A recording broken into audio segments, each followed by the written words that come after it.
نعمان بن بشیر رضی اللہ عنہما کہتے ہیں کہ رسول اللہ صلی اللہ علیہ وسلم نے فرمایا، قیامت کے دن سب سے ہلکا عذاب والا وہ جہنمی ہوگا جس کے تلوے میں 2 انگارے ہوں گے جن سے اس کا دماغ کھول رہا ہوگا۔ جامع ترمذی حدیث نمبر 2604۔ یہ حدیث صحیح ہے۔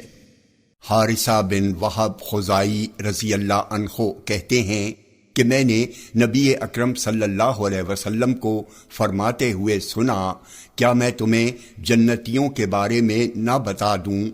ہر کمزور حال آدمی جسے لوگ حقیر سمجھیں، اگر وہ اللہ کی قسم کھائے تو اللہ اسے پوری کر دے۔ کیا میں تمہیں جہنمیوں کے بارے میں نہ بتا دوں؟ ہر سرکش، بخیل اور متکبر جہنم میں جائے گا۔ جامع ترمذی حدیث نمبر 2605۔ یہ حدیث صحیح ہے۔